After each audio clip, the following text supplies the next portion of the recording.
ಅಂಗನವಾಡಿ ಕಾರ್ಯಕರ್ತೆ ಹಾಗೂ ಸಹಾಯಕಿಯರ ವೇತನ ಹೆಚ್ಚಳ ಜೊತೆಗೆ ಇತರ ಬೇಡಿಕೆಗಳನ್ನು ಪೂರೈಸಬೇಕೆಂದು ಅಂಗನವಾಡಿ ಕಾರ್ಯಕರ್ತೆಯರು ಸಾಕಷ್ಟು ಬಾರಿ ಹೋರಾಟ ನಡೆಸಿದ್ದಾರೆ.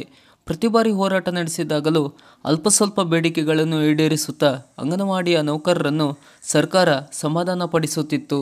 ಆದರೆ ಈಗ ರಾಜ್ಯದಲ್ಲಿ ಕಾಂಗ್ರೆಸ್ ಪಕ್ಷದ ಸಿದ್ದರಾಮಯ್ಯ ನೇತೃತ್ವದ ಗ್ಯಾರಂಟಿ ಸರ್ಕಾರ ಅಧಿಕಾರಕ್ಕೆ ಬರುವ ಮೊದಲು 6ನೇ ಗ್ಯಾರಂಟಿ ಯೋಜನೆ ನಿಮ್ಮ ಬೇಡಿಕೆ ವೇತನ ಹೆಚ್ಚಳ ಜೊತೆಗೆ ಇತರ ಎಲ್ಲ ಬೇಡಿಕೆಗಳನ್ನು ಈಡೇರಿಸುವುದಾಗಿ ಆಶ್ವಾಸನೆ ನೀಡಿ ಅಧಿಕಾರಕ್ಕೆ ಬಂದಿತ್ತು. ಆದರೆ ಈಗ ಅಧಿಕಾರಕ್ಕೆ ಬಂದು ಕೊಟ್ಟ ಮಾತನ್ನು ಉಳಿಸಿಕೊಳ್ಳಲು ಯೋಚಿಸುವಂತಾಗಿದೆ ಸಿದ್ದರಾಮಯ್ಯ ಸರ್ಕಾರಕ್ಕೆ.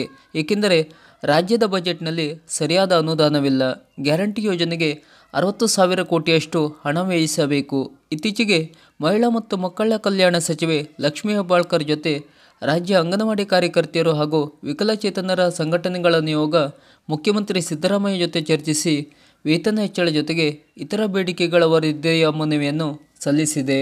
ಸಚಿವೆ ಲಕ್ಷ್ಮೀ ಹೆಬ್ಬಾಳ್ಕರ್ ಕೂಡ ಅಂಗನವಾಡಿ ಕಾರ್ಯಕರ್ತೆಯರಿಗೆ ಕನಿಷ್ಠ 2,000 ರೂಪಾಯಿ ಹೆಚ್ಚಿಸುವಂತೆ ಸಿಎಂಗೆ ಆಗ್ರಹಿಸಿದ್ದಾರೆ.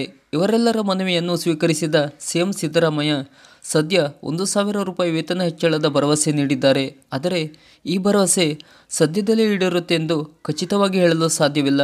ಅನುದಾನದ ಕೊರತೆಯಿಂದ ಈಗಾಗಲೇ ಸಾಕಷ್ಟು ಸವಾಲುಗಳು ಸಿಎಂ ಸಿದ್ದರಾಮಯ್ಯ ಮುಂದಿದೆ. ರೈತರ ಬರ ಪರಿಹಾರ ಪಡೆಯಲು ಕೇಂದ್ರದ ವಿರುದ್ಧ ಕೋರ್ಟ್ ಮೆಟ್ಟಿಲೇರಿದೆ. ಸರ್ಕಾರಿ ನೌಕರರ ವೇತನ ಹೆಚ್ಚಳದ ಮನವಿ ಸ್ವೀಕರಿಸಿದೆ. ಮೇವು, ಕುಡಿಯುವ ನೀರು ಹೀಗೆ ನಾನಾ ಮೂಲಭೂತ ಸೌಕರ್ಯಗಳು ಕಲ್ಪಿಸಬೇಕು. ಆದರೆ ಇವೆಲ್ಲಕ್ಕೂ ಈ ಬಜೆಟ್ ಸಾಕಾಗುವುದಿಲ್ಲ. ಹಾಗಾಗಿ ಅಂಗನವಾಡಿಯವರ ವೇತನ ಹೆಚ್ಚಳ ಬಹುಶಃ ಅಕ್ಟೋಬರ್ ಅಥವಾ ನವೆಂಬರ್ ತಿಂಗಳ ತನಕ ಕಾಯಬೇಕಾಗಬಹುದು. ಸರ್ಕಾರದ ಈ ಥರದ ಇನ್ನಷ್ಟು ಮಾಹಿತಿಗಳಿಗಾಗಿ ನಮ್ಮ ಚಾನಲನ್ನು ಸಬ್ಸ್ಕ್ರೈಬ್ ಮಾಡಿ. ನಮಸ್ಕಾರ.